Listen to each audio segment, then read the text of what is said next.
Welcome again. This is our second class in this Lojong series, and this time we're doing six meetings with the idea of reading some foundational Lojong texts.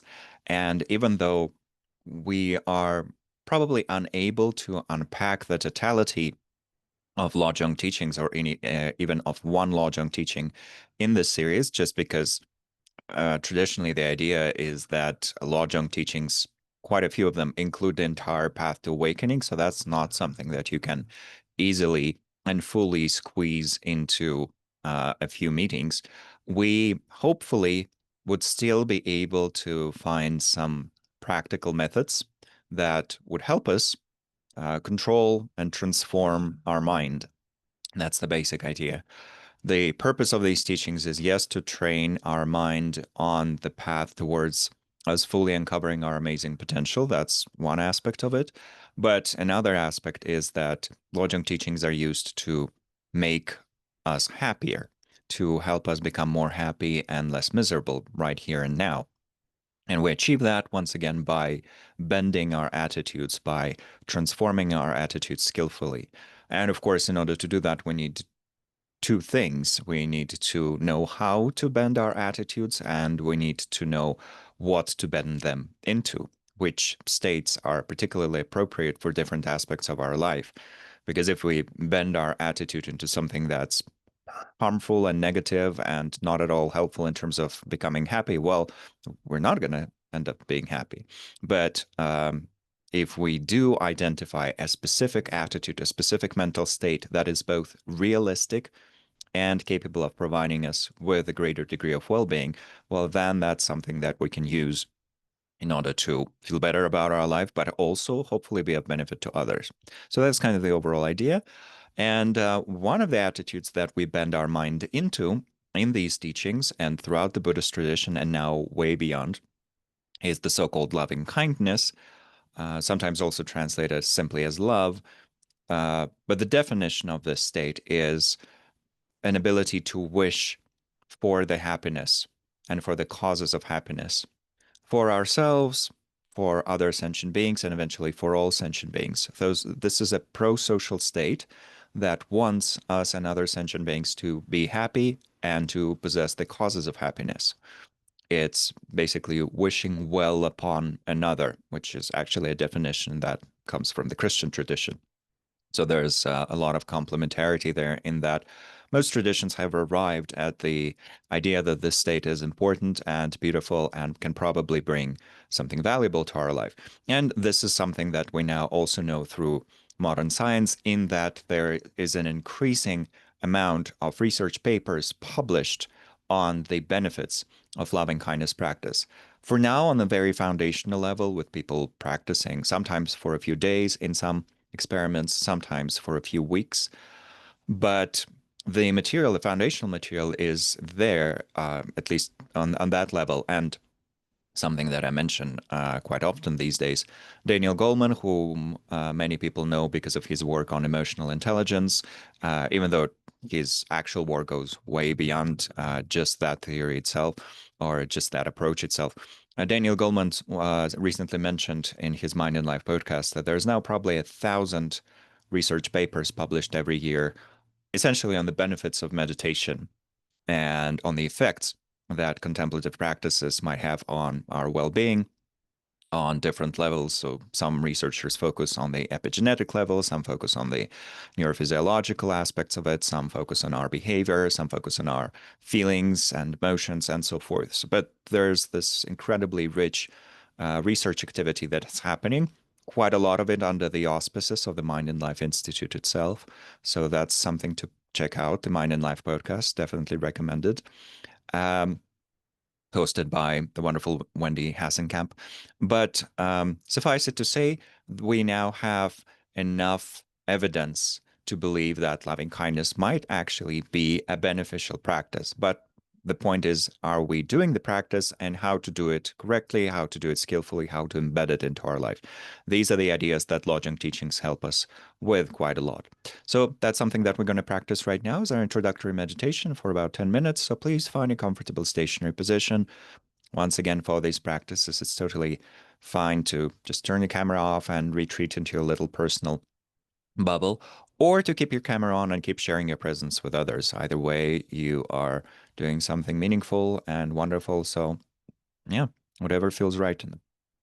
So, regardless of what we choose with regards to our camera, with our body, we identify a comfortable stationary position. For most of us, probably sitting upright, but some people might prefer to meditate in the Shavasana posture, lying flat on their back. And then the first thing we do is coming back to the body itself, noticing the body, noticing the sensations of the body, and in particular, focusing on the sensations that arise at the points of contact between our body and the ground that's holding us.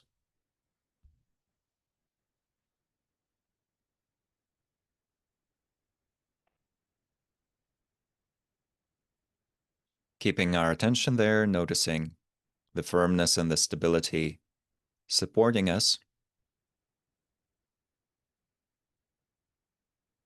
and allowing our body to respond with a wave of relaxation that slowly, slowly moves through all the body parts until we are completely stable and relaxed. Starting with our feet and toes,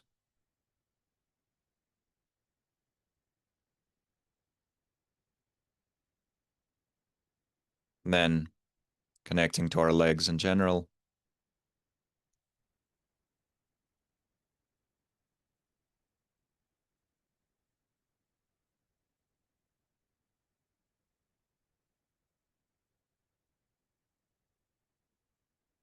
our pelvic floor,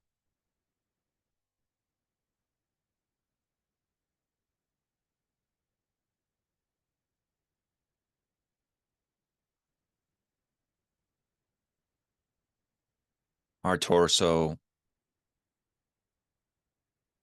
the shoulders,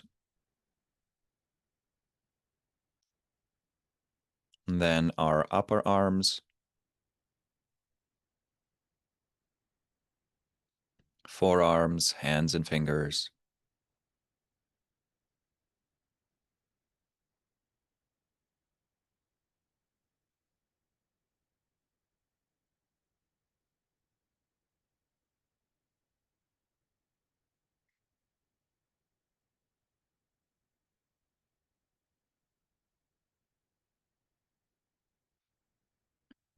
and then our face.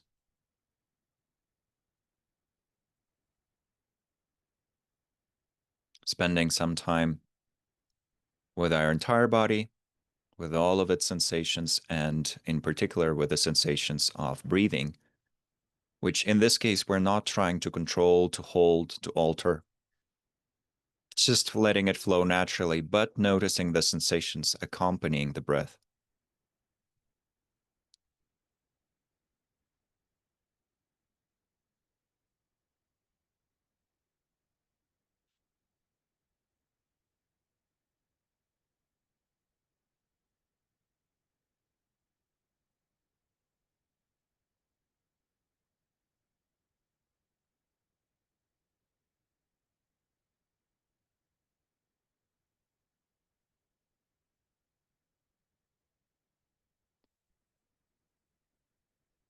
And then, as the final part of preparation,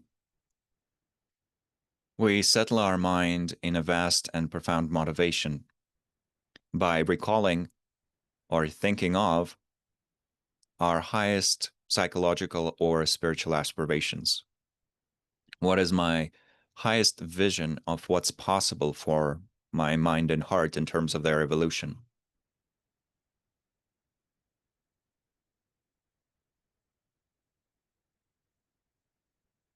May this practice contribute to the realization of these goals? And this is where, in the Buddhist tradition, the motivation of the so-called bodhicitta would be used, which is, in this case, the wish to fully wake up, to fully uncover our amazing potential, so that we can be of the greatest possible benefit to all who live. Fully blissful ourselves and contributing to the greatest bliss and greatest freedom of all others. Not just humans, but all beings.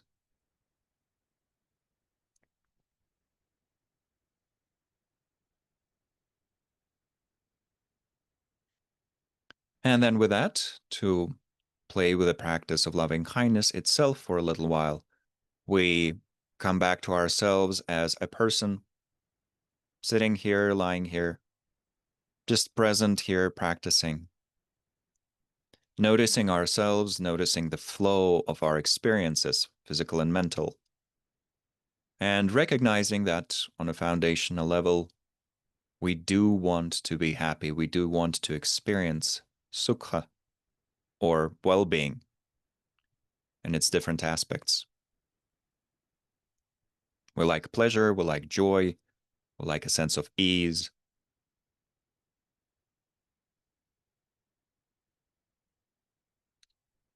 And if we use our logic, we would probably recognize that these experiences of well-being do come from certain causes. They don't arise randomly. There is a causal relationship there. And if we cultivate the causes, the well-being itself would also manifest.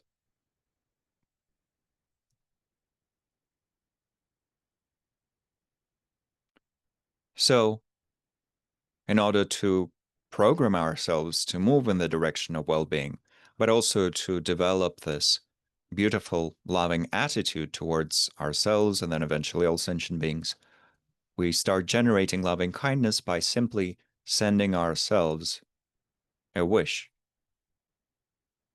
And the wish here is, may I be happy and have the causes of happiness.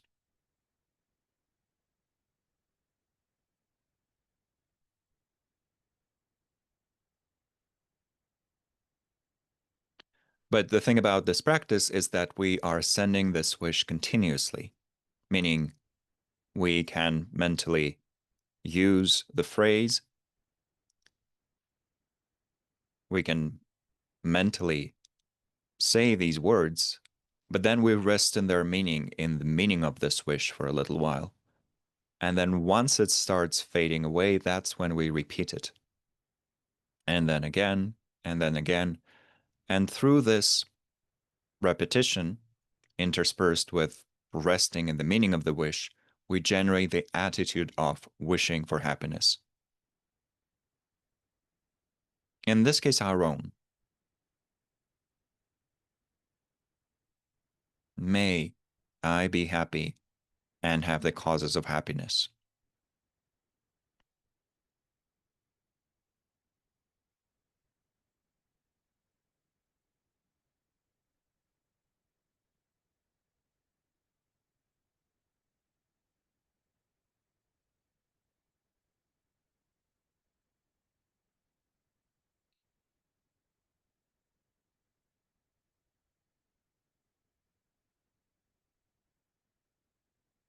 Through keeping our attention on ourselves as a being and through restating the wish again and again, we are also training in concentration,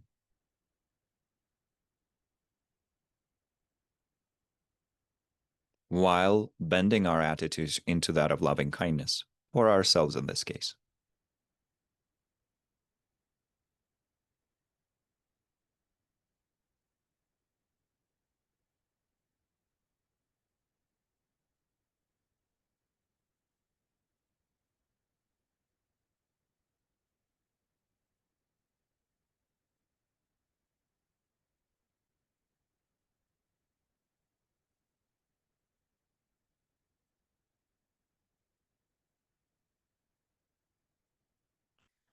For a little while, we can also offer the same attitude, the same wishes to others. For example, thinking of everyone practicing with us right now, or of every person connected to this course as well. Or we can think of those around us physically.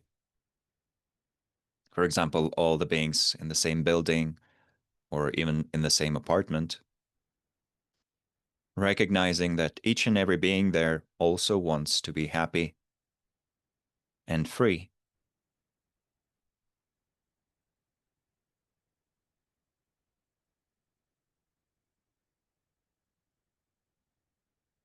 Well, through interdependence, may we all be happy and have the causes of happiness. May we move into that direction.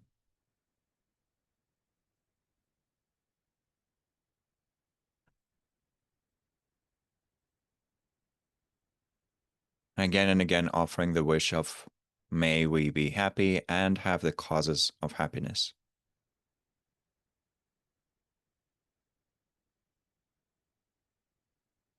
And the object of our attention here is the specific circle of beings that we chose for now.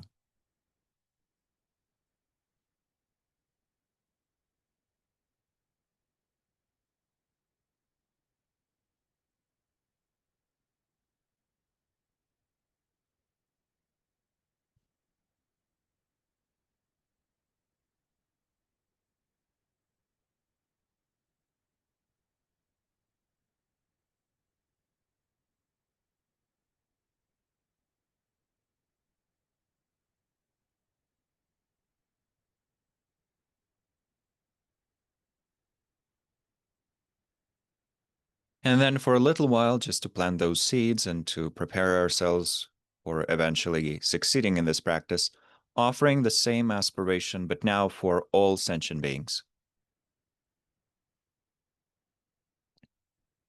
for all who live, who feel the different facets of joy and suffering.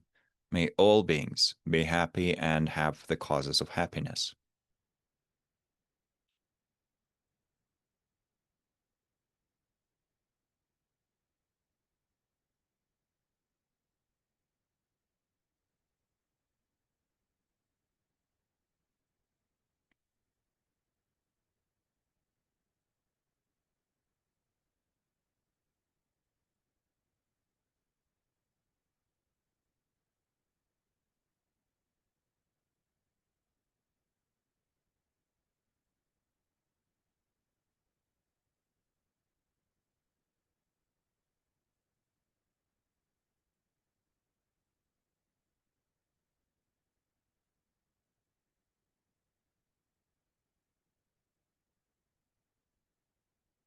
Eventually, releasing all the objects, resting in a state of open clarity without a reference point.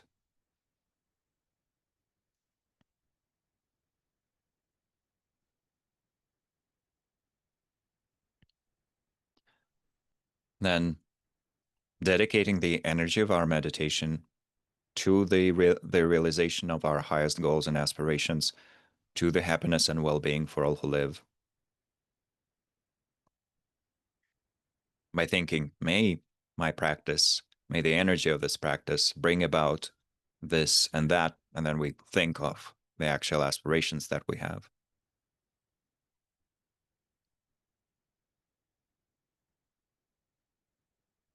Then coming back to our body,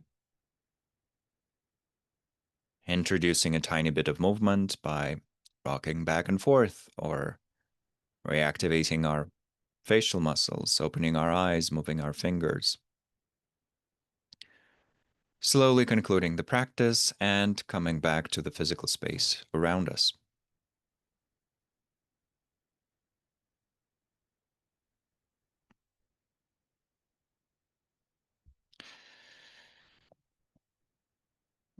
Thank you.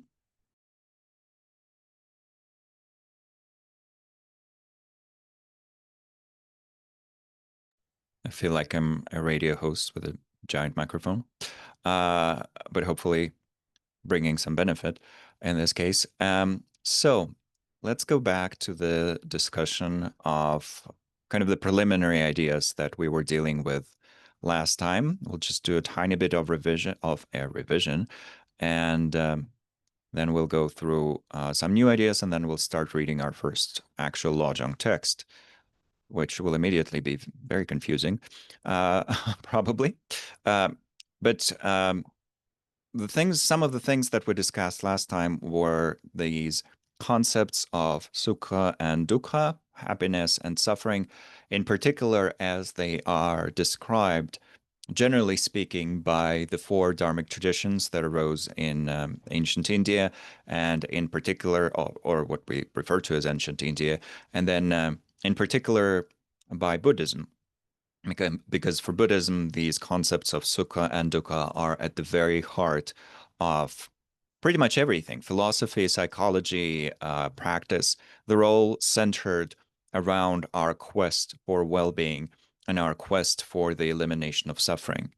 And as many people would recall, the Buddha left his father's palace, or one of his father's palaces, precisely in order to look for the solution to the problem of suffering, to the problem of not simply dissatisfaction, which is kind of the suffering that's experienced by the more privileged classes, but also to the foundational problems of death and sickness and old age and poverty and so forth.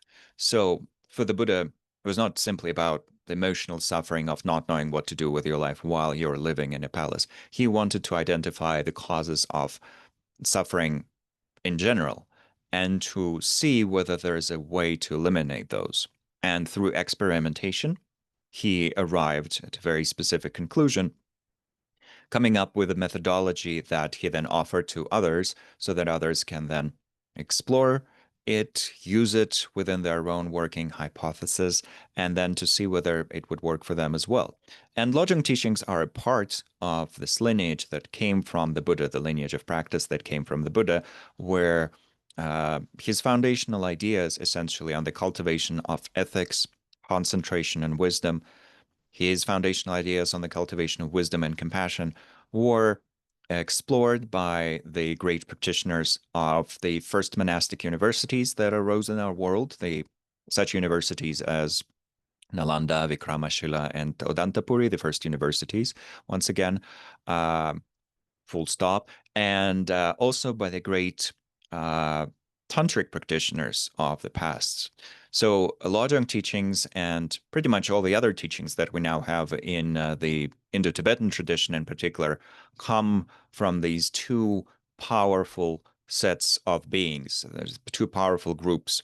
One of those groups were the great scholar practitioners of the ancient universities. The other group were the great tantric practitioners of ancient India. We sometimes identify 84 Mahasiddhas, or the great realized beings, and so forth. And quite a few beings were members of both groups at the same time.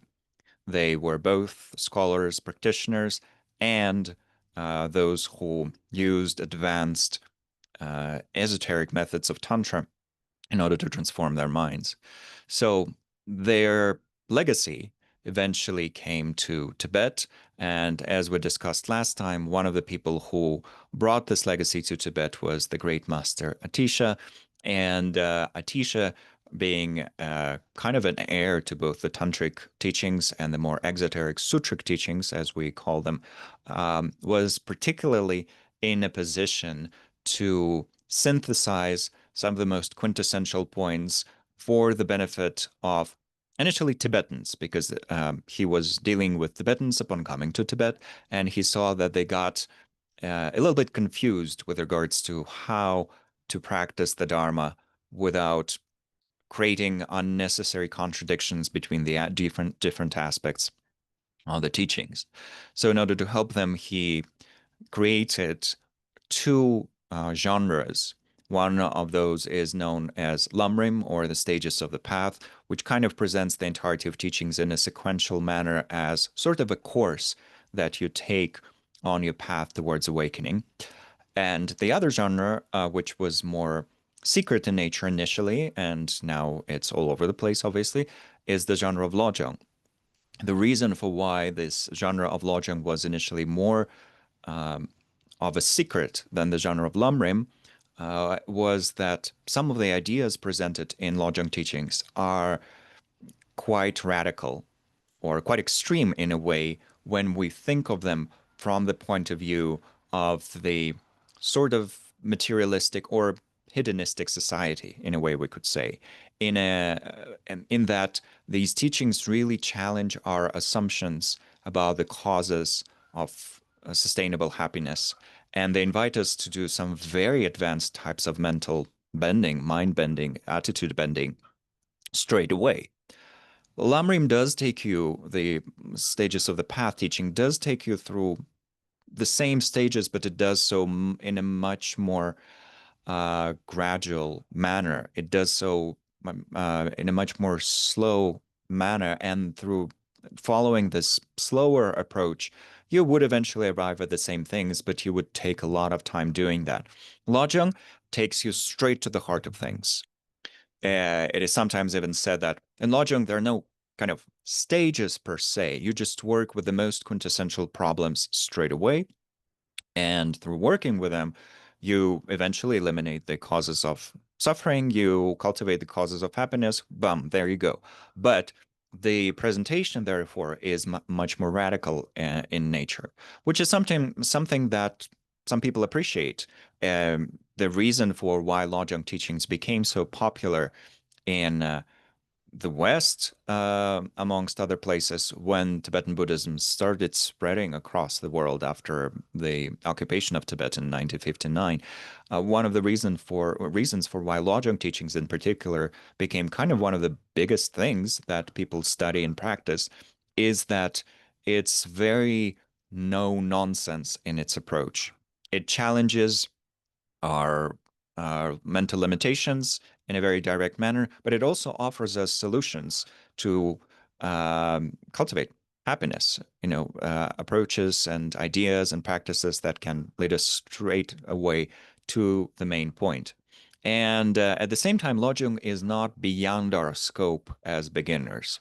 That's another thing, because in the Tibetan tradition, you have some very, very advanced teachings that are an object of attraction for newcomers. Obviously, because of their advanced nature, there are such teachings on the ultimate nature of our mind as the Great Perfection, or Dzogchen, the Great Seal, or Mahamudra.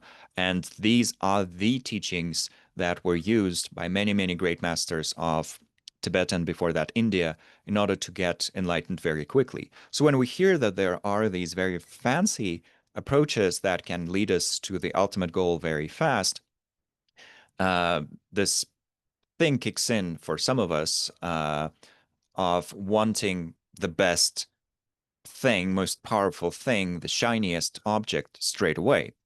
But with such teachings as Dzogchen and Mahamudra, these very advanced methods, and also with the teachings of Tantra in Buddhism in general, we do need quite a lot of very thorough preparation to succeed in these practices. Uh, because if we use them prematurely, we can start believing that we actually accomplished something, but it will be completely untrue. We would be stuck in mental states that have nothing to do with being enlightened, but we would be mistakenly thinking that we've already transcended duality and, whatnot. Whereas with Lojong, that's probably not the case. Lojong is mainly speaking about two obstacles to awakening that we are to remove on our path. And most Lojong practices, or all of Lojong practices, revolve around these two obstacles.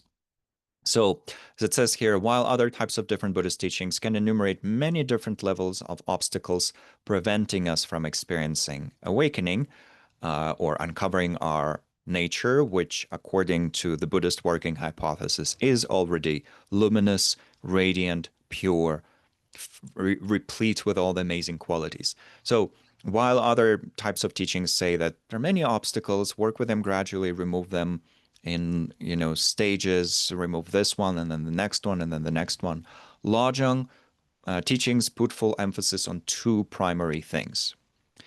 One of them is self-grasping, and that's universal for Buddhism in general. Buddhism in general does describe self-grasping as the primary reason for why we are caught up in the cycle of suffering known as samsara.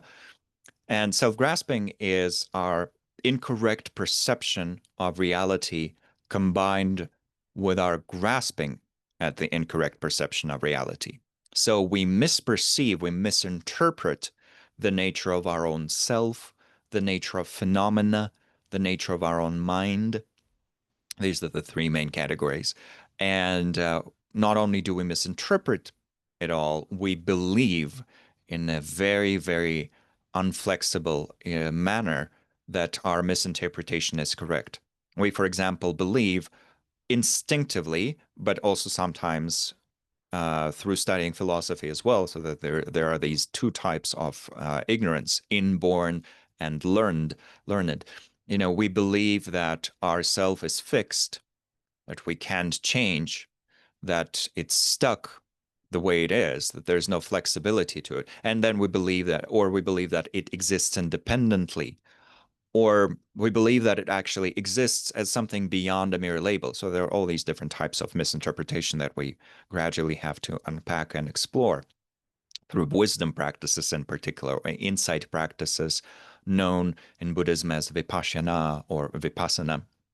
Vipassana is the Sanskrit form of this word, and vipassana is the Pali. So we use those practices, and that's a very, very broad field of methods of exploration in order to deal with this misinterpretation. So that's universal for Buddhism. There's nothing particularly new about this. But then Lojong puts a special emphasis on the second additional enemy, known as self-cherishing, or simply put, self-centeredness. And the relationship between these two is described as the relationship between a king and his first minister. So self-grasping is the king. Lojong teachings do not challenge the Buddha's foundational idea that the very root of our suffering is a misinterpretation of reality. That's something that the entirety of Buddhism agrees with, including Lojong. In fact, not agreeing with this means that you're outside of the scope of Buddhist philosophy, which is totally fine, but that's one of the defining features of something being Buddhist. But then Lojong says that while we're trying to remove self-grasping, remove this misinterpretation of reality, and that might take quite a while, obviously there's a lot of cognitive work that needs to be done there. We need to cultivate incredible levels of cognitive intelligence to see reality correctly and to remove all the cognitive distortions. While all of that is happening, we are actually also under the influence of another very powerful force in our psyche, another very powerful force in our mind. And unless we deal with this additional force, we would not have the energy that's necessary to fully remove self-grasping. We can remove self-grasping to a certain degree, but the full removal that's necessary to become fully awakened, a fully enlightened being, a Buddha, that would not happen until and unless we also deal with the second enemy. And the second enemy is kind of the main thing that Lojong teachings, in a way, attack. And the second enemy is, once again, translated sometimes as self-cherishing, self-centeredness, even selfishness would do.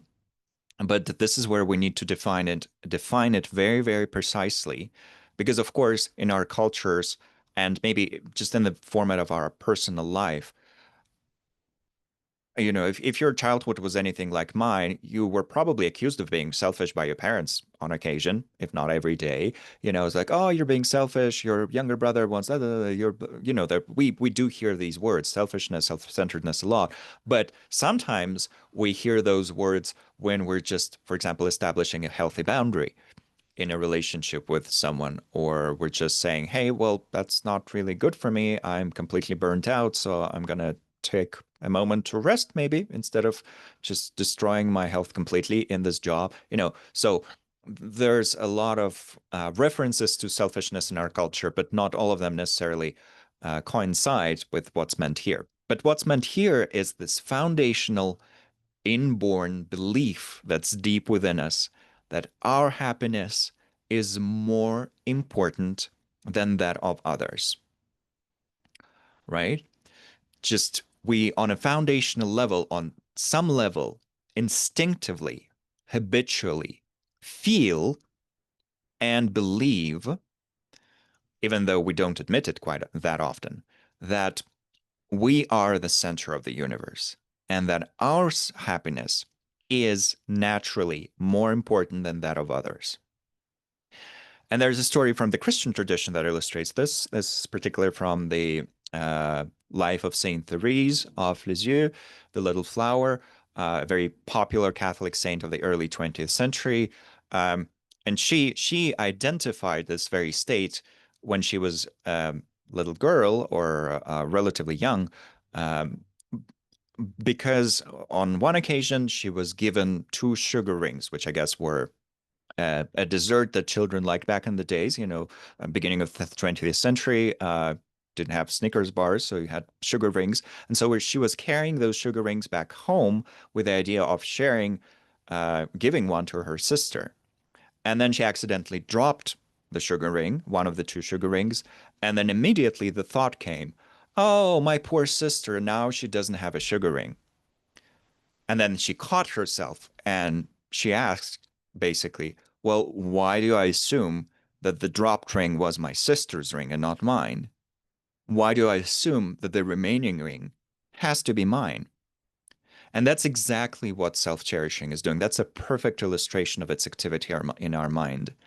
On a foundational, instinctive level, that's what it brings up, is feeling that me first, I come first. And then everyone else comes second. And then, depending, of course, on how strong our ethical intelligence is, depending on how strong our empathy is, depending on how strong our compassion is, our loving kindness is, depending on all of that, we can counteract the effects of self-cherishing to a certain degree. But Lojong teachings here say that it's not enough to, counteract it in a specific situation. Ideally, we would do this elaborate training in order to remove it completely. But what will we end up with then? We will not end up in a victim situation where we do get completely burnt out because we're being used by everyone else. No, quite the opposite. We will remove self-cherishing, so this incorrect belief, but we will still possess very powerful, and in fact, much more powerful levels of self-directed loving kindness and self-directed compassion. So when on a plane, as a mother, as they always announce in the safety announcements, we will still put on the mask first, but not because we believe that we are more important than the child. We will put the mask on first because we know that's the proper way of helping others. That's the actual intelligent way of helping others. And that's different from putting on the mask first because we feel, oh, I'm the only one who deserves to survive. So, there are many examples from our life and from history that we can think about, you know, uh, the passengers on Titanic just feeling that they are entitled to survival, let's say through their uh, belonging to a specific social class, or just because I'm me, so I deserve to be on this lifeboat, and you don't because you're not me. Quite obviously, those kinds of attitudes, those kinds of feelings, we might not experience them that much when we are in a good situation where there are no challenges. But once, as some of my teachers say, once the shit starts hitting the fan, this is where we start the surfacing of these states, including self-cherishing. And this is where Lojong teachings come to our aid by saying, hey, I'm going to help you identify this state, and then I'm going to help you counteract it very skillfully. Skillfully because you don't want to go into the extreme of, you know, having removed self-cherishing, but also now having no self-kindness and self-compassion. No, that's not the attitude at all. So we're looking for this balanced solution where incredible levels of self-kindness and self-compassion, but also incredible levels of other directed loving kindness and compassion. And the idea there is that instead of being completely focused on the happiness and well-being of this one person here, through training in such teachings as Lojong, we become completely focused on the well-being and freedom of all beings. And this one being here is included in that mix. We are a part of that mix. But now everyone else is included as well. And now we are intelligently progressing towards the greatest possible benefit for everyone. And the recipe to arrive at that is to, amongst other things, uncover our own amazing potential. And that's how we get enlightened. But another aspect of this is that it is the working hypothesis of Lojong, amongst other things, that through removing self-cherishing, or at least through making it weaker, we also start experiencing greater degrees of eudaimonic well-being. And to the degree that we are under the influence of self-centeredness, we don't possess eudaimonic well-being, eudaimonic happiness, the happiness that comes from within. So quite naturally, our mind is caught up in this very, very limited vision of reality. Self-centeredness already makes, self-grasping already makes it extremely limited because we are really seeing reality incorrectly. Our coordinate system is completely off. But on top of that, we then have this additional lens that's distorting our view by making us completely obsessed with just our own happiness to the exclusion of everyone else. And in a way, we can say that it's wrong in a way as a mental state. It's an incorrect, invalid mental state because it simply ignores the existence of others and the fact that they also have feelings and they also have emotions and they also want to be happy and all that. All of that is excluded from our view by this mental state that's described as sort of the primary enemy of the Lojong teachings. That's the one they love to attack in particular, and then self-grasping, that comes second in a way, and we deal with it eventually, even though different Lojong texts would have slightly different orders for how to work with these two. Some Lojong texts would put self-cherishing first hit the minister, then you'll get to the king. And some, even though that happens a bit more rarely, some put the king first, then you deal with the minister.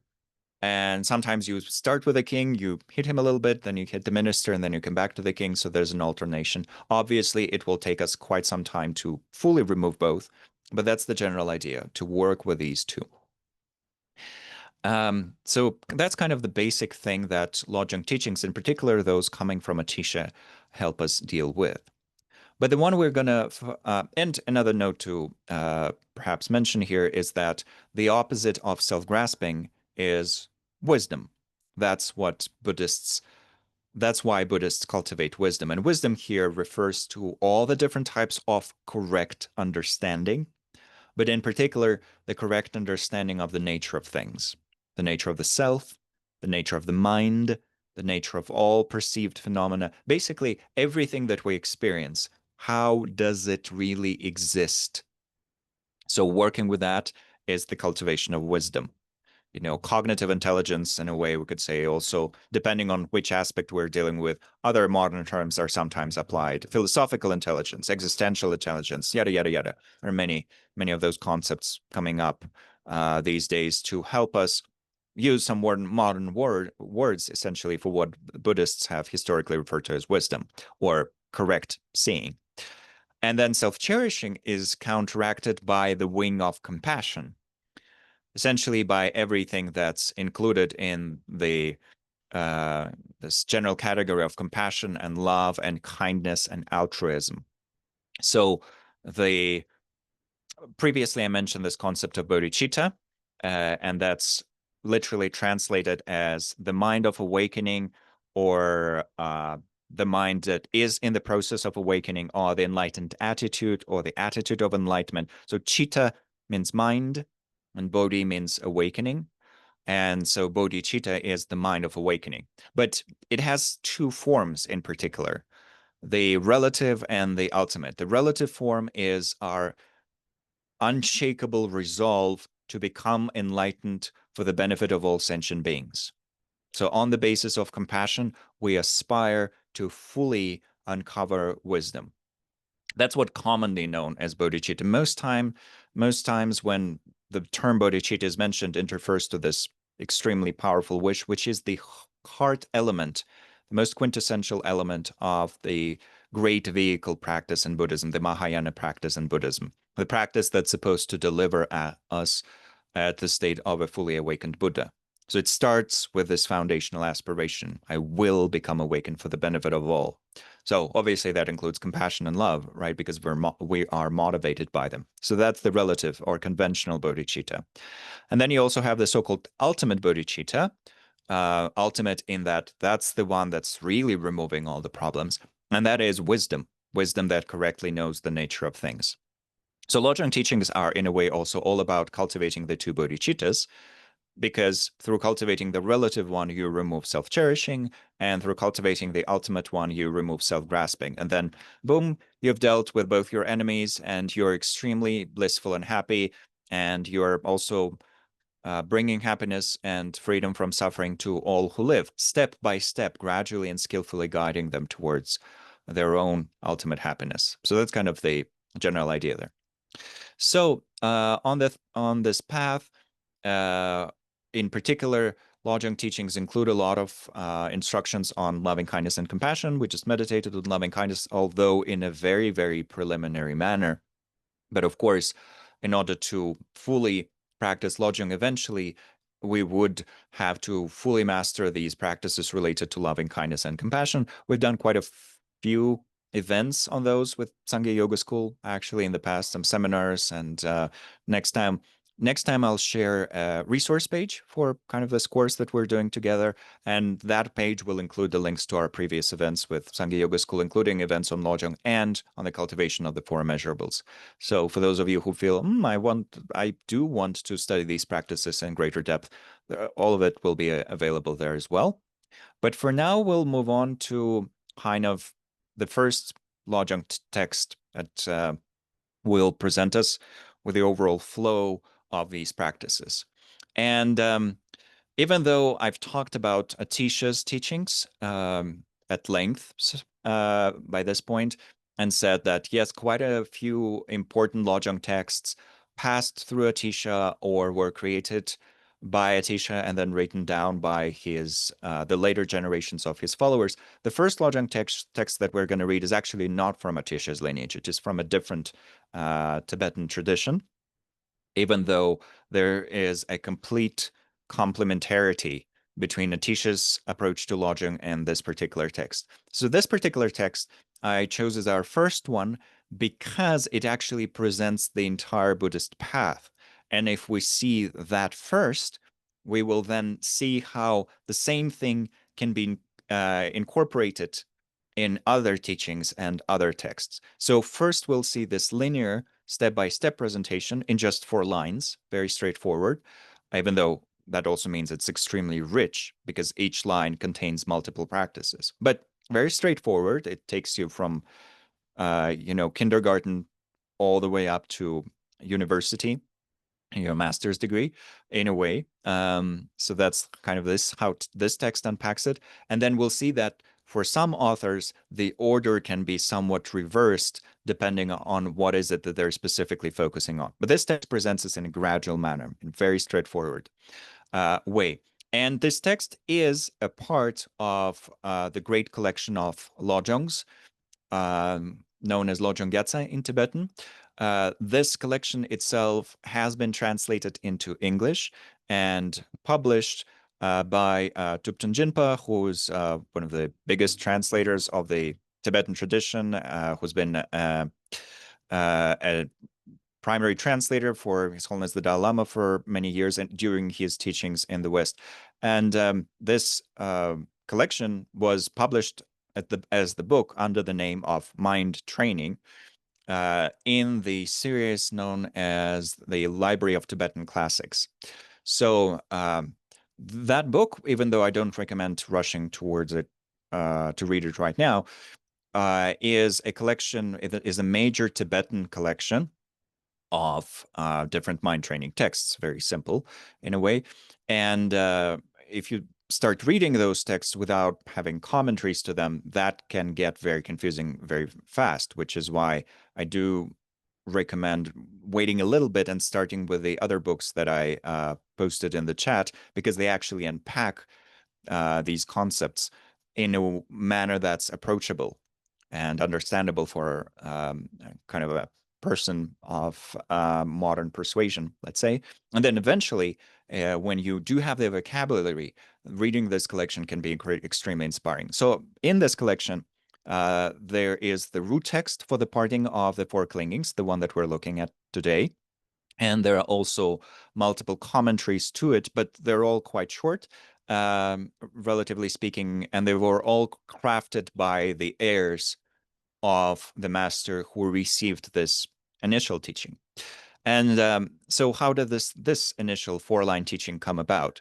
It said that it was received as a visionary teaching by the master known as Sachen Kungen Nyingpo, who was one of the five founding fathers of the Sakya tradition. So Sakya tradition is one of the five major surviving traditions of Indo-Tibetan Buddhism. You have Sakya, Kagyu, Gelug, Nyingma, and Jonang. And the sixth tradition, Bonpo, is quite similar and quite strongly connected to the other five, but it traces its lineage back to a different Buddha. And it's the indigenous tradition of Tibet. So it does not trace its lineages or its teachings back to India. Instead, it traces them back to the country of Shangshung and so forth.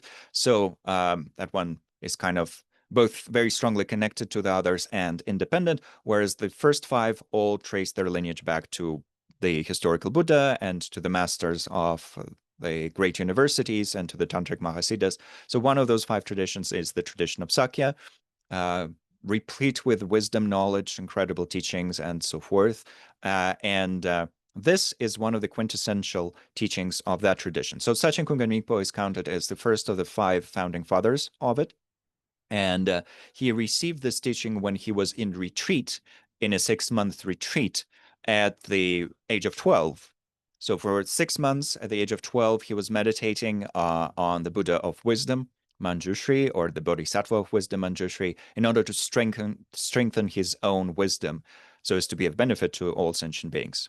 So you can kind of sense that this is a very different culture, because how many of us were in a 6 months retreat on the Buddha of wisdom at the age of 12 in order to be of the greatest possible benefit to all sentient beings? That's not what I spent my my 12th year doing, but that's what Atisha did. Sachen Kungen Rinpo did. And at the end of that retreat, he experienced a face-to-face vision of Manjushri. But Manjushri did not say, "Oh, you're amazing." If we get visions, it's mostly it's mostly a delusion that just makes us feel more self-inflated, and we feel, "Oh, I've had this vision. It means I'm enlightened and I'm awakened." Blah blah blah. We just get crazy with it, or we get visions that are scary in nature. So also useless. In Sachen Kunganipa's case, he received this vision in which Manjushri actually gave him something extremely precious. So precious that it's still practiced and studied very extensively to this day. He gave him these 4 lines. And these 4 lines are a quintessential condensation of the entire Buddhist path in a very simple way. So if you remember these 4 lines and you end up on an I don't know, Paradise Island, just you, no one else, but you know these 4 lines, you know the entirety of Buddhism from a practical point of view. You know what to practice, what to train in. There you go. You have the entire map, you have your practice, and you have your work cut out for you. It's right there. You just need these 4 lines in a way. Of course, there are more elaborate presentations of the same thing, but these 4 lines include everything. There's nothing in Buddhist practice leading up to awakening that's not included in these 4 lines. So here are the 4 lines themselves of this root text. As I mentioned, there are more elaborate versions of the same teaching written by later masters in that same lineage. And there are, of course, modern day commentaries then that unpack this teaching fully as well in a kind of modern way as well. So the root text says, if you cling to this life, you're not a practitioner. If you cling to the 3 realms, that is not renunciation. If you cling to self-interest, that is not bodhicitta. If grasping arises, it is not the view. So 4 lines that identify 4 distinct levels of training. First of all, obviously, you have other translations for these 4 lines, probably multiple translations. But this one is very accurate, so we'll focus on this one for now. So we'll unpack each line, and then we'll see how to, in particular, combine these lines with attitude bending, how to bend our attitudes based on these 4 lines, and what is implied there. for when the practitioner is studying this text and working with it. Because obviously, this is not the type of text that you just read out and then say, oh, yes, I believe in that. This is not, Lojong is not that kind of tradition. Lojong is not that kind of system. It's useless to believe in this in a way. I mean, it's useful if you use it as a foundation for practice and then you do the hard work, the heavy lifting of transforming your attitudes in accordance with these 4 lines. But it's useless to just recite it as an article of faith. It's also pretty useless to just put it on a shelf and, bow to it. It would create some positive imprints through being respectful towards this powerful condensation of the Dharma. So from that point of view, it might be useful, but it's not simply a text that, oh, Manjushri gave it to this great master, so I'm just going to respect it. Sometimes when His Holiness the Dalai Lama gives public teachings, uh, there are always, in India in particular, there are always sponsors who arrange for the printing of text or for the making of statues and so forth. All these different gifts, essentially, that are distributed to everyone who came to receive the teachings. And sometimes there were texts in Tibetan printed out for all the participants and handed out to all the participants. And for the members of the communities that don't speak Tibetan but do follow Tibetan Buddhism, so for the different branches of Mongolians, Kalmyks, Buryats, and so forth, they don't speak Tibetan. They don't know Tibetan unless they have received thorough Buddhist education, but they do have a lot of faith, and quite often they're incredible practitioners themselves. They just don't know Tibetan. But sometimes these texts in Tibetan would be given out because some sponsor paid for them. And so people would take them and bring them home and put them on their altar, which nothing but wrong with that, but they would not know what's in the text. They would just say, well, I received it at these incredible teachings and it's probably an amazing text, so I'm just going to put it on my altar. But kind of there's no access to the wisdom contained in the text, and that's limiting. Or sometimes people would have amongst the rich Tibetans back in the day before the occupation of Tibet, some people would have enough money to have the entire collection of the words of the Buddha, but they would never read it. So they would have 108 volumes of the Buddha's own teachings, but they would never open those books and read them, let alone integrate them. So kind of there's a barrier between us and a text that's clearly wise and wonderful. Or, even modern day problems. In the West, people buy all these Buddhist books and then they just never read them. That's possible as well. We collect all these Lojong books even, but never read them. But for this text, well, it's just 4 lines. So there's no running away from it. So now you can say you never heard of these things because you do, and we're going to unpack them. And therefore, there's already an invitation to start the mind bending process. So what in particular is meant here? So these are kind of the 4 stages of training. The first line, the one that says, oh, sorry, that says, if you cling to this life, you're not a practitioner, is a training in the foundational level of what's known as renunciation in Buddhism. But this is a term that once again needs to be unpacked. Because when we hear renunciation, and the problem is a lot of these translator terms arose kind of our religious substrate.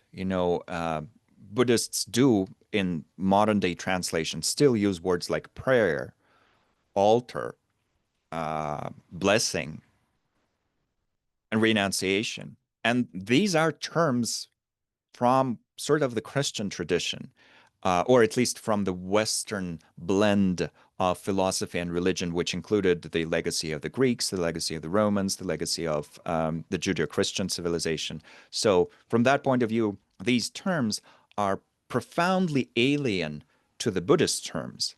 But when you're translating something, you have to use words that people would understand, at least to a certain degree. So you do use words that people are familiar with. But then it becomes extremely important to identify the meaning of these terms, because otherwise there would be a lot of confusion. So when we think renunciation, what is the association for many people?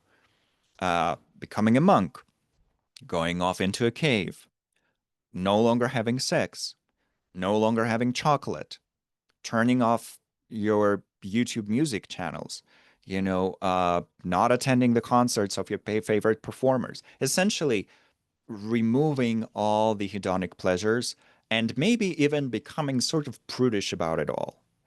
And that's not at all the meaning here. That's not at all the renunciation that we're supposed to bend our mind into, bend our attitude into in this case.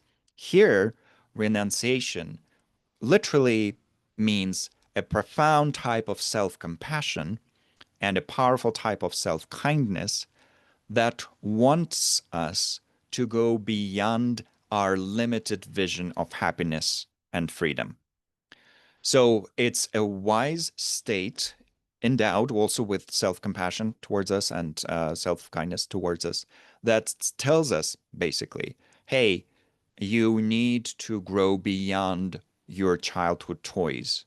You need to have a mature attitude towards happiness and freedom from suffering.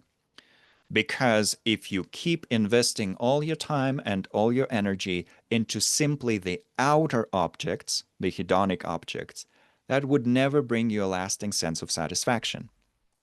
It's fine that the objects are there. You can have your coffee and you can have all these other pleasures, and ideally you would have them in a sort of balanced manner, keeping in mind that there are other sentient beings on this planet and they probably also want to live and prosper, and there are future generations coming after us, so they also want to live and prosper. So our hedonia needs to be balanced from that point of view. It needs to be compassionate and wisely organized. But beyond that, no problem with hedonia at all. The problem is how much time are you investing into simply hedonic well-being, and how much time are you investing into this other dimension of eudaimonic well-being? Because if you already have $2 billion or four of 40 and you're still not feeling happy, it's clear that there's something else to explore. What is it? Well, it's not new types of hedonia. It's this other whole dimension that's known as eudaimonic well-being. And unless you put some effort and time into it, you're not going to get it, because eudaimonic well-being does not spontaneously arise. It comes from causes and conditions. It comes from being uncovered in the uncovering or discovery approach, or it comes from cultivation. There are these two approaches to how our basic foundational pure nature is interpreted in Buddhism. One approach says it's already perfect, you just need to uncover it. The other approach says it's kind of like a seed, you need to cultivate it, grow your acorn into an oak tree. Either way, you're doing the same types of practice, basically, or very similar types of practice. So whichever approach you naturally gravitate towards, whichever approach is followed by your primary teachers, your primary tradition, is fine. They both work perfectly well, and they can also be combined in skillful ways. So that's not the problem. But the idea here is there's this other type of well-being. So how much time are you investing into that? And that's what this line is about. So when it says, when you cling to this life, it's not simply about, being worried about making sure things go nicely in this life. It's about this life in particular with regards to its hedonic element. And as it says here in the slide, clinging to this life as a source of genuine well-being implies that we have not yet fully cultivated an understanding of the limitations of fleeting hedonia. Merely adding a few spiritual things here and there does not make us a practitioner. That's kind of the sort of challenge that challenging statement that Lojong teachings would throw into our face. They would say, well, you might be doing meditation and yoga and going to retreats and reciting mantras and doing all these types of practice, whatever we feel is spiritual, opening chakras, working with energy. We have all these sorts of ideas of what spirituality is, or esoteric practices and so forth. But none of that is even remotely the Dharma, capital D Dharma, meaning that which leads us away from suffering, unless it is used in a context where our general movement is oriented towards genuine, profound well-being that transcends simply the concerns of this life. And once again, when this concept of this life is used to illustrate the specific things that we are focused on or preoccupied with, four pairs I use, the so-called eight worldly concerns, or the eight worldly dharmas, with a lowercase d in this case. In this case, in this context, this eight worldly dharmas that the meaning is eight worldly concerns. So being completely preoccupied with gain and with losing stuff, we want to we want gain and we don't want to lose stuff. We're completely preoccupied with sensory pleasure. We want to avoid unpleasant sensory experiences. We are completely caught up in our preoccupation with praise, and we don't like to hear bad words towards ourselves, or we also don't want to not have praise. So when we get less likes on our picture, oh, that's sad, my day is ruined. When we get more likes, okay, the day is kind of good. And then the most subtle one are grasping at reputation. I wish to be seen as a good person or attractive person or intelligent person. And when someone even remotely, especially our loved ones, for example, doubts our validity, our value, our intelligence, and so forth, or our good motivations, when we're being accused of something that's particularly painful, as soon as that happens, profound, sharp pain, hedonic pain. That's a hedonic displeasure, a type of hedonic anti-sukha. We're experiencing hedonic dukkha when we experience the opposite of these four things, and we experience hedonic sukha, hedonic pleasure, essentially, when these four things are manifest in our life. But the point here, and this is what the first line is about, through training, we can expand our horizons and we can completely upgrade our inner operating system, our inner system of coordinates, so that at least 50% of our attention and time goes towards lasting happiness. And when I say time, from an outer point of view, we might still be doing the same things. We might already have a job that we like and that is meaningful. So saying that 50% of our attention would go towards lasting happiness does not mean that we would reduce our working hours necessarily and then spend 50% of our time meditating. No, it's about attitude bending. We might still be doing the same thing, but what's happening in our mind while we're doing the same thing might become completely different because we might be doing the same thing on the outer level, but the mental processes would be different. The job that we're doing, the work that we're doing, might be used as a foundation for cultivating deeper degrees of wisdom and compassion to then eventually counteract self-grasping and self-cherishing. So we might still be cooking or making toilet paper or being a doctor or whatever it is that we're doing, teaching classes, offering yoga classes and so forth. But the inner contents of our mind would be different. And that is what would make us a practitioner, a Chöpa in Tibetan. So someone who is actually practicing. So in the Tibetan system, the terms practitioner, the terms yogi, the terms yogini, these are not used lightly. In the West, sometimes we say, "Oh, she's a yogini," meaning she goes to yoga classes a lot. Or he's a yogi, meaning he goes to yoga retreats, or he maybe teaches yoga. And that's fine, but that's not how these words were meant to be used, at least from the Buddhist point of view. Because from the Buddhist point of view, a yogin and a yogini are practitioners who are, first of all, capital P practitioners who, on top of things, have really mastered their mind to a great degree. And the most advanced of those would already have a direct non-conceptual perception of the nature of reality. If not, they would be at least very adept at bending their mental energy in different ways, transforming it into different states on the basis of thousands of hours of meditation practice and other types of inner yogas that are used for this purpose. So that's what would be someone doing that, having someone who has succeeded in that would be called a yogi or a yogini, and then someone who is very genuinely on the path towards that would be called a practitioner. Uh, so once again, just having general interest in these practices or doing a few mantras here and there, that would not, strictly speaking, qualify as a genuine practitioner. And that's what this line is telling us. And it's telling this to us in a kind of, very direct and in a way, kind of mean way, as in like, oh, how dare you, we could say.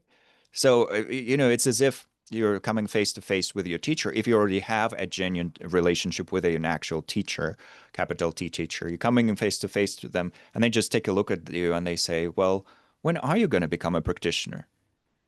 Because, well, an advanced teacher can see into quite a lot of things without you even needing to say a word. They can, that's their professional expertise, area of expertise. So they can take a look at you and see that currently at this stage in life, you're just completely lost in the hedonic, treadmill or something like that. You're completely lost and chasing after hedonic pleasures and the dramas of personal relationships and whatnot. So they take a look at you and they say, "Well, you've been at this for 20 years. When are you going to become a practitioner?" And you say, "Oh, kind of, how dare you?" Or like, "Oh, that's hurtful. I thought you were going to stroke my ego and say I'm good." And blah, blah, blah. But Lojong teachings do exactly that, instead of a teacher, so that the teachers wouldn't have to do that. We just read this line, we look into it as a mirror. Lojong teachings that's a common analogy I meant to use as a mirror. We look into this mirror and we see our mind and our habits, and we see how wise or not wise our entire way of life is. So we look into the mirror of this line and we see that we might not be a practitioner, but maybe we do aspire to become one, regardless of which tradition we associate ourselves with. All the traditions have this concept of a practitioner. For Christians, I come from Siberia, so there's a very strong tradition of Eastern Orthodox practice there, with profound types of concentration that are developed and very esoteric types of prayer and so forth. So in that culture, there's this concept of a practitioner. For Christians, similarly, in that same region, there's Sufism, Islam in general, but in particular Sufism, that has the concept, very powerful and very precisely defined concept of a practitioner as well, someone who's doing the inner work of coming closer to the divine and so forth. So regardless of which tradition or which path we're on, they all use this term practitioner. And even in secular terms, a mindfulness practitioner is someone who's actually using mindfulness, not just, you know, dabbling, not just playing with it for 5 minutes a day. So that's the idea here. But then for the methods, what is it that specifically can very powerfully help our mind become the mind of a practitioner?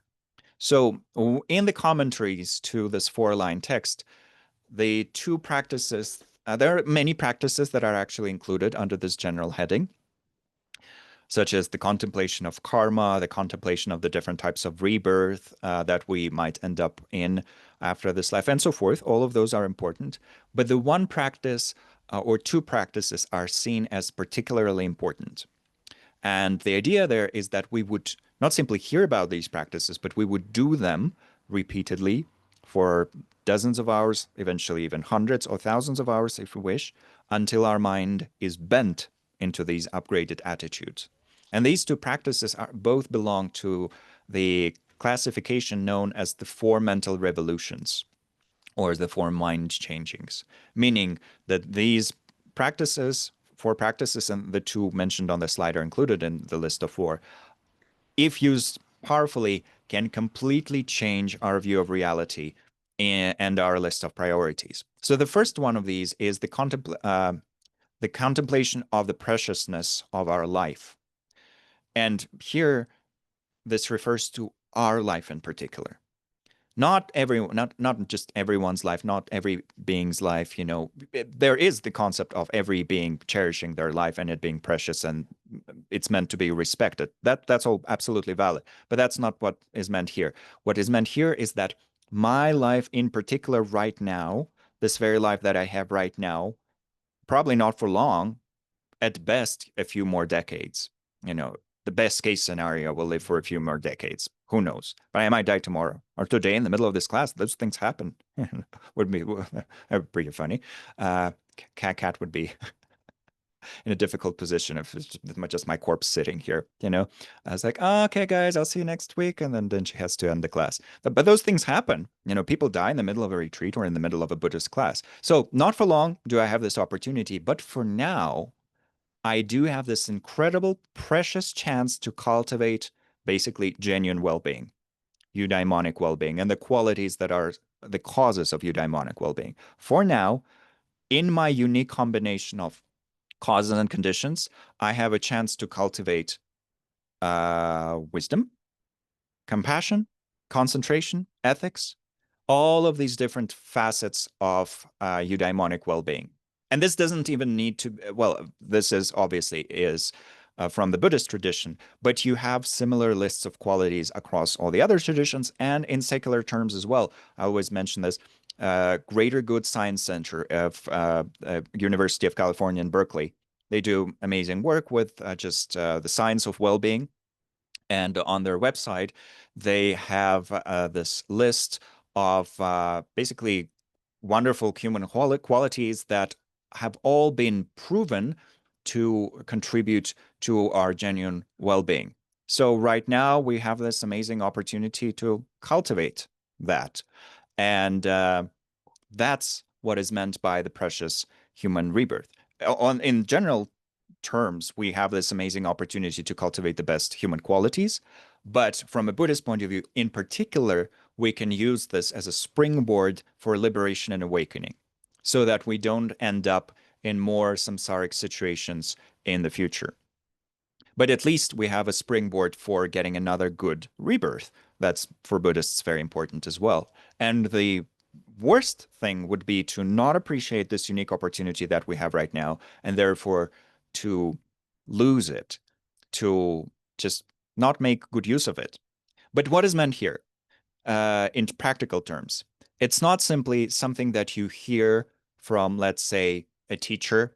A teacher tells you, oh, you have a precious human rebirth, blah, blah, blah, blah, blah. Just appreciate that. And then we say, oh, okay, that was very helpful. I now do appreciate it. It might work for some people who have the necessary imprints, but most of us need to do the heavy lifting. And the heavy lifting here is done by doing dozens of hours, hundreds of hours sometimes, of meditation on this topic.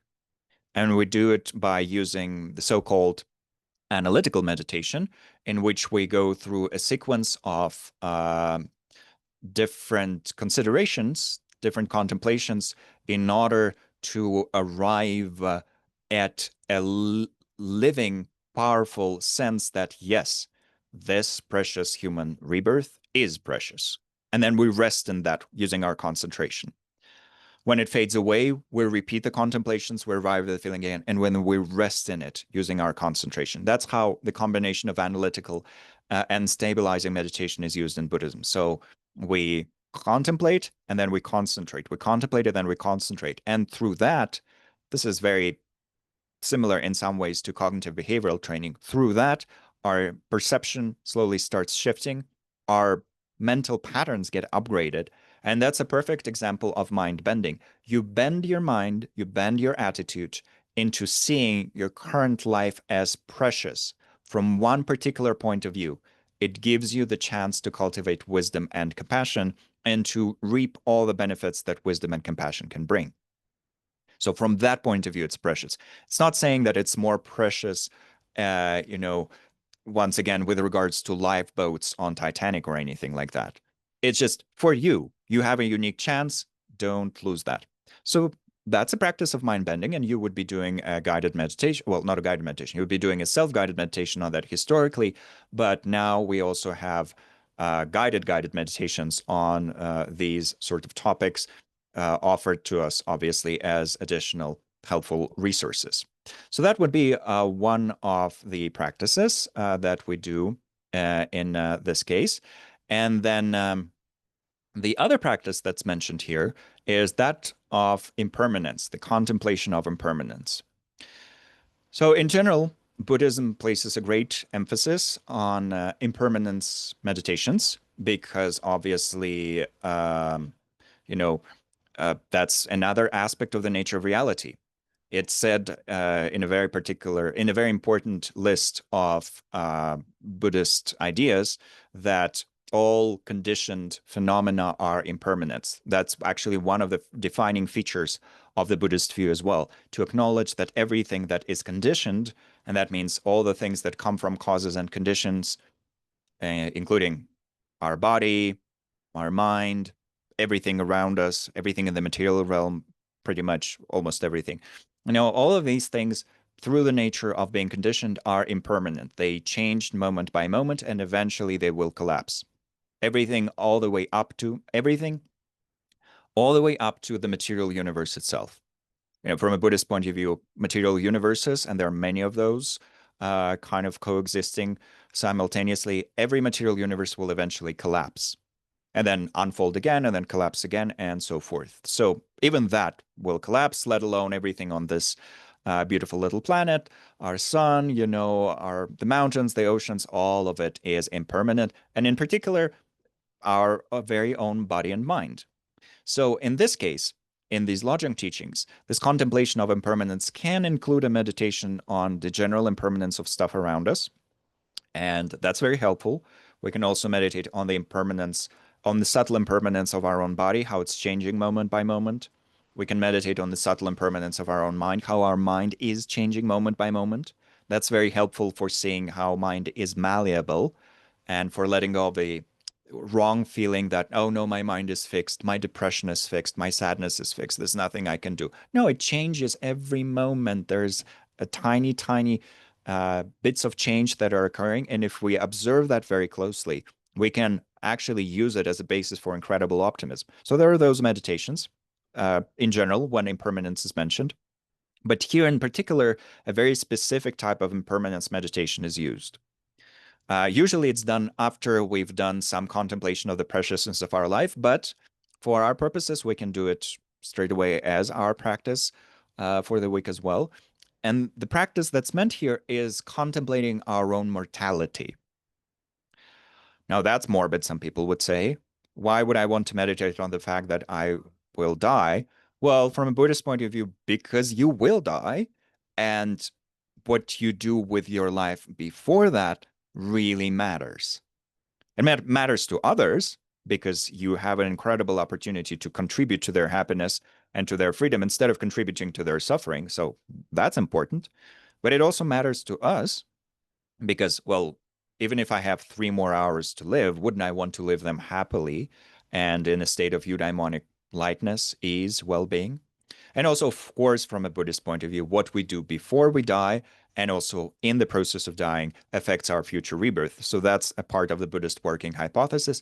In general terms, we don't necessarily need to think of that, but if we're curious about this Buddhist view of reality, then yes, for Buddhists, what we do with our life and then what we do in the process of dying directly affects our next rebirth, the next sort of dream that will manifest for us. Right now, we have this dream of being a human being, living this human life. And here we are together on Zoom talking about this mind training stuff. That's a pretty fun dream to have, kind of quirky and weird and a bit unrealistic because a former Buddhist monk is talking to you about this stuff. Well, we're probably dreaming, honestly. But beyond that, the next one can be really nightmarish if that's kind of the imprints that we have in the flow, in the stream of our consciousness. So what we do with our current dream affects our next dream. That's the Buddhist view of rebirth and how to work with it. It's not random. It's causes and conditions. So from that point of view as well, it's important to contemplate impermanence so that we're motivated powerfully to use every moment of this life for something that is by nature wholesome, for wisdom, for compassion, for empathetic joy, for generosity, yada, yada, yada, all these beautiful qualities. Pretty much the same list as you have on the Greater Good website. Those are the same things, universally accepted as good and now scientifically proven to be good. But how do we motivate ourselves to practice them? Well, that's one thing, to contemplate the impermanence of our life. And in particular, as one of the powerful meditations that are used to kind of tackle this, we use a practice known as the threefold meditation on death, which is then unpacked into the ninefold meditation on death. So I will post a link of a guided meditation on that by one of my wonderful mentors, Venerable Thupten Chodron, who is a senior Western monastic. So this is a ninefold, a kind of a expansive, extended version of the ninefold meditation on death. And the idea of these meditations on death is to arrive at a powerful wish. I will not lose the chance to use my life meaningfully. So it's always explained, if we meditate on death, and that's a type of attitude bending, and then we arrive at a feeling of fear or sadness, or we kind of get even more depressed, that means the meditation has not been done correctly. the correct movement of our mind through the points of contemplation needs to bring us to this powerful wish to use our life wisely. And in these traditional meditations, the conclusion that's used is, I will therefore start practicing Dharma right now. And once again, what is Dharma? Yes, it can be used as a term referring to the teachings of the Buddha or to the teachings of Hinduism or Jainism or Sikhism. But in a quintessential way, what it means is that which keeps us away from suffering. The way, the way of viewing reality in order to cultivate inner well-being and inner freedom. That's what Dharma is, that which keeps us from inner suffering. Basically, the path to genuine well-being. I will practice that. So whichever way works for me. There's this Dharma, there is a Dharma of secular humanism. There is a Dharma of environmentalism. There is a Dharma of Hinduism and Buddhism, and there are many, many, many other Dharmas. So whichever one, honestly, we're no good enough. We all have different propensities. But one of those, as opposed to fully investing the entirety of my hopes and aspirations into just the hedonic part of it, which once again, nothing wrong with that as long as it's balanced within itself, environmentally friendly, let's say, and or kind of, also balanced in terms of how we affect others. But beyond that, what is bringing this more profound type of happiness? So that's just the first line, sorry, of this 4-line text. And as I mentioned, this first line would, honestly speaking, include more points to it in the more elaborate presentations. But some of my primary mentors, including Chicken Rinpoche, who's kind of the main teacher that I translate for these days, and the main teacher has been guiding me over the years personally, he often says, impermanence, contemplating impermanence is what makes or breaks a practitioner, is what makes us a practitioner. A practitioner is a person who is acutely aware of impermanence. And a non-practitioner is everyone else. So we might recite a billion mantras a day and go to all the retreats, but unless there's this integrated understanding of impermanence, including our own impermanence, the impermanence of this unique combination of body and mind, unless there's that, we're just, from the point of view of this teaching, we're just toying with the things that are related to the Dharma, but we're not actually fully immersed in them. That's not coming from me. I don't have any say in this, honestly. It's not for me to say who is a practitioner, who's not, but that's what this tradition says. And it encourages, therefore, to contemplate impermanence, to contemplate the preciousness of our life, to integrate those types of understanding. So the mind bending itself here is done through combining some formal meditation on these things. So accumulating those minutes of meditation, including the recording that I sent you. And in that same list, let me try to find that. In that same list, there's also equally a guided meditation on the preciousness of human life. There's actually 3 meditations on that topic. So I'll just send the whole playlist just in case. So you can see that there are 3 meditations there on the preciousness of human birth. And of course, these are specifically Buddhist meditations. So they use the language of rebirth and so forth. So if you don't agree with those things, if you don't accept those things, if you're not interested in things, just divide by 2, just mentally ignore those parts and focus on what's helpful. And the quintessential part here is that through doing those formal meditations and then informal practice, and informal practice is done by us recalling the lens of this topic throughout the day, we find answers to these 2 questions. So this is just for something that you can contemplate on your own. So I don't know, to take a screenshot or a picture or whatever works, or just think of this. This is kind of the invitation for the next week, in addition to doing these meditations that I just sent, in particular the death one, or the preciousness of human rebirth one. What would it be like to see my current life as a precious and extremely rare opportunity to cultivate wisdom and compassion? And then also, how would I act if I knew this opportunity is fleeting, and so every moment has to be used wisely? So 2 great questions here. Yeah, and something to contemplate. And even by contemplating these, we're already bending our attitudes, of course. But a more profound type of bending would be done if we do the formal meditations and then the informal recalling of the same topics throughout the day. Through working with this, we develop these skills. We now know how to bend through having accumulated certain number of hours. We now know how to bend our mind into a feeling that our current life is precious. And through doing this, we also know how to bend our mind into feeling that our life is impermanent. These are two very important attitudes to have from the point of view of this tradition in our personal medicinal box. So that comes about through practice. We've covered it kind of in general terms. And so now comes the practice part, which is the part that's exciting, hopefully. I know all of you have great discipline in this regard because quite a few of you are future yoga teachers or yoga teachers already with an established practice of teaching. And, that's amazing. That takes a lot of discipline.